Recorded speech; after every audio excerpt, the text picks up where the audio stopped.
Hello বন্ধুরা, আমরা প্রতিনিয়ত বিভিন্ন আকার আকৃতির বিমান দেখে থাকি। যখন আমরা কোনো বিশাল আকৃতির বিমানের কথা শুনি তখন আমরা অবাক হয়ে যাই। আমাদের পৃথিবীতে এমন অনেক বিমান রয়েছে যার আকার এবং ওজনের কথা শুনলে আপনি অবাক হয়ে যাবেন, এবং পৃথিবীতে এমন কিছু বিমান রয়েছে যেটাকে দুটি বিমান যুক্ত করে তৈরি করা হয়েছে। তো চলুন বন্ধুরা, পৃথিবীর সবচেয়ে বড় 10টি বিমান এবং বিভিন্ন আকার আকৃতির বিমান সম্পর্কে জেনে নেই, যা শোনার পরে আপনি অবাক হয়ে যাবেন। যারা আমাদের চ্যানেলের নতুন দর্শক, আমাদের চ্যানেলটি সাবস্ক্রাইব করে আমাদের সাথে থাকুন। নাম্বার 1, অ্যান্টোনভ AN-225 মারিয়া। এটি পৃথিবীর সবচেয়ে বড় কার্গো বিমান। বিমানটি 1980 সালে ইউক্রেনে তৈরি করা হয়েছিল। 1980 সালে এই বিমানটি ব্যবহার করে স্যাটেলাইট এক জায়গা থেকে অন্য জায়গায় স্থানান্তরিত করা হতো। বিমানটিতে বড় বড় মেশিন লোড করার জন্য এর পিছনের অংশ ঠিক এইভাবে উপরে উঠানো হতো।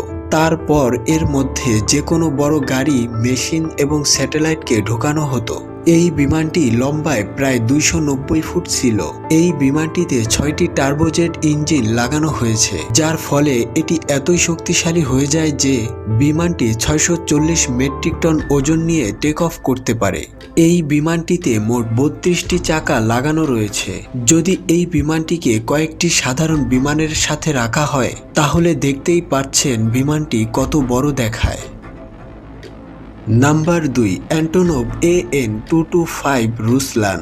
বন্ধুরা, এটি হলো পৃথিবীর দ্বিতীয় সবচেয়ে বড় এয়ারক্রাফট। এই বিমানটিকেও 1980 সালের দিকে ভারী ট্রান্সপোর্টের জন্য তৈরি করা হয়েছে।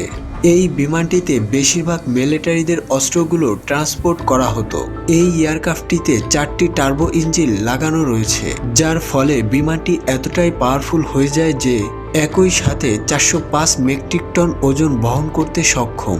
226 ফিট লম্বা এই বিমানটিতে ব্যবহার করা হয়েছে অনেকগুলো চাকা, এবং এর ডানার দৈর্ঘ্য 240 ফিট, মানে এই বিমানটির থেকে বিমানটির ডানার দৈর্ঘ্য বড়।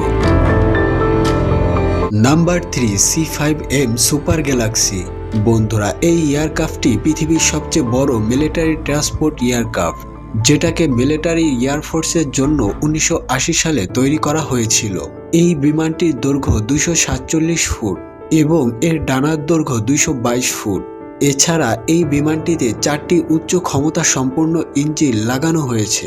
সেই কারণে এটি 381 মেট্রিক টন ওজন নিয়ে টেক অফ করতে পারে। এই সুপার গ্যালাক্সি এয়ারক্রাফটটি মিলিটারিদের সরঞ্জাম ট্রান্সপোর্ট, বন্যায় আটকে পড়া মানুষের উদ্ধার করা এবং এ ধরনের এলাকায় খাদ্য সামগ্রী পৌঁছে দেওয়ার জন্য ব্যবহার করা হতো। এই বিমানটি এতটাই বড় যে এতে করে কার্গো ট্যাঙ্ক, হেলিকপ্টার এবং অন্যান্য হেভি ভেহিকেলগুলো নিয়ে যাওয়া হতো। Boeing 777-9X। এই বিমানটি পৃথিবীর লার্জেস্ট এবং মোস্ট সাফিসিয়েন্ট টুইন ইঞ্জিন লাগানো হয়েছে।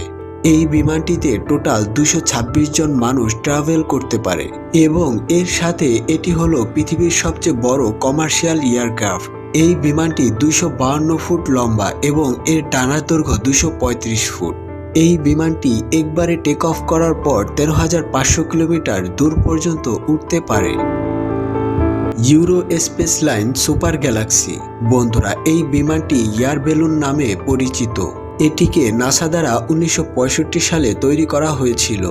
এই বিমানটির এইরকম ডিজাইন করার প্রধান কারণ হলো এই বিমানের সাহায্যে স্যাটেলাইটকে এক জায়গা থেকে অন্য জায়গায় নিয়ে যাওয়া হতো। একটি নর্মাল বিমান আকারে ছোট হওয়ার কারণে তারা তাতে কোনো স্যাটেলাইট নিয়ে যেতে পারে না, তাই এই বিমানটি নাসার সুবিধার জন্য তৈরি করা হয়েছিল। বিমানটি লম্বায় 141 ফুট এবং এর ডানার দৈর্ঘ্য 156 ফুট। State launch. বন্ধুরা, আপনারা এর আগে হয়তো এই ধরনের বিমান দেখেননি। দুইটি বিমানের আকার ধারণ করলেও এটি কিন্তু একটি বিমান এবং একই সাথে চলাচল করে। আসলে এই বিমানটি রকেট লঞ্চ, স্যাটেলাইট লঞ্চ করার ক্ষেত্রে ব্যবহার করা হয়। এর ডানা এতটাই বড় যে এর আকার একটি ফুটবল মাঠের সমান। এই বিমানটি কোনো রকেট বা স্যাটেলাইটকে 35,000 উচ্চতে নিয়ে লঞ্চ করাতে পারে। বিমানটি 2019 সালের এপ্রিলে তৈরি করা হয়েছে। বোয়িং 747-8। বন্ধুরা, এই বিমানটিতেও 4টি ইঞ্জিন লাগানো রয়েছে।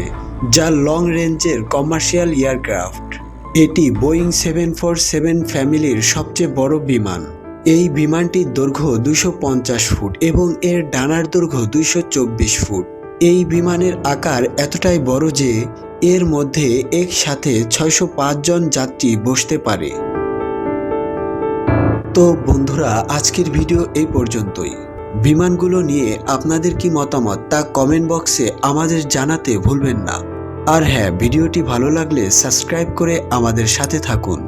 ধন্যবাদ। দেখা হচ্ছে পরবর্তী কোনো ভিডিওতে।